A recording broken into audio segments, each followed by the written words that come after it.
पुण्यामधल्या Navale bridge अपघाताचा अहवाल येण्यास आरटीओकडून उशीर होणार आहे आणि हा अहवाल येण्यासाठी आता आणखी 2 दिवस लागणार आहेत।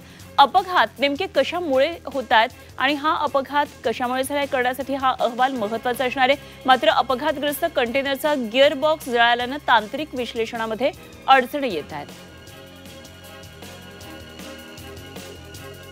पुण्यातल्या नगरपरिषद आणि नगरपंचायतींच्या निवडणुकीतील 398 जागांसाठी 2,500 उमेदवारी अर्ज दाखल झालेत। जिल्ह्यामध्ये 14 नगरपरिषद आणि 3 नगरपंचायतींसाठी निवडणुका होतात, तर नगराध्यक्षपदाच्या 17 जागांसाठी 193 अर्ज दाखल झालेत।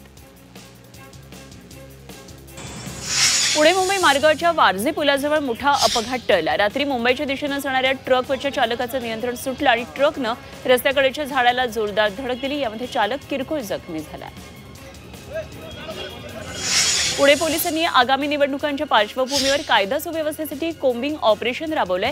महमदवाडी परिसरात संशयित हालचाली करणाऱ्या तिघांना ताब्यात घेऊन त्यांच्याकडून 4 गावठी पिस्तुलं आणि 5 जिवंत काडतुसं जप्त करण्यात आली आहेत। या तिघांविरोधात गुन्हा दाखल करण्यात आलाय। पुणे महापालिकेतल्या कर्मचाऱ्यांसाठी बायोमेट्रिक हजेरी सक्तीची करण्यात आली। 1 जानेवारी 2026 पासून ही नवी प्रणाली लागू होणार आहे। महापालिकेच्या विविध कार्यालयामध्ये 60 मशीन बसवली जाणार आहेत आणि सर्व कर्मचारी आणि अधिकाऱ्यांची तातडीने नोंदणी करण्याचे आदेश दिलेले आहेत। नाशिक महापालिकेचं प्रारूप प्रभाग रचनेमधील जागानिहाय आरक्षण जाहीर झाले आणि त्यावर 24 नोव्हेंबरपर्यंत हरकती घेता येणार आहेत। मागील निवडणुकीप्रमाणे प्रभाग रचनेच्या प्रक्रियेमध्ये कोणताही बदल झालेला नाही। नाशिक शहरातल्या सातपूर जवळच्या एका पबमध्ये खंडणी वसुलीसाठी पीएल टोळीनं गोळीबार करत जीवे ठार मारण्याचा प्रयत्न केला होता। यामधल्या मुख्य आरोपी भूषण लोंढेला अटक केली। त्याचा दुसरा मित्र राहुल गायकवाड यालाही ताब्यात घेतलंय। नाशिक जिल्ह्यामध्ये कडाक्याची थंडी पडली आहे। नाशिकमध्ये 9.6 अंश सेल्सिअस तापमानाची नोंद करण्यात आली आहे। रात्रीच्या वेळी तापमानात मोठ्या प्रमाणात घट झाली आहे।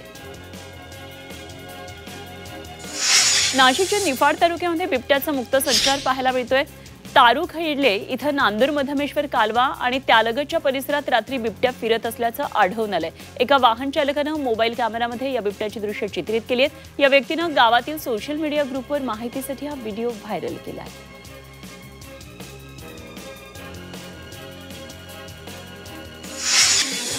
संभाजीनगरमध्ये पुढचे 6 दिवस पाणी पुरवठा बंद राहणार आहे। मागील काही दिवसांपासून शहरात पाणी पुरवठा विस्कळीत झालाय, त्यामुळे नवीन जलवाहिनीच्या जोडणीसाठी 6 दिवस पाणी पुरवठा आता बंद राहणार आहे।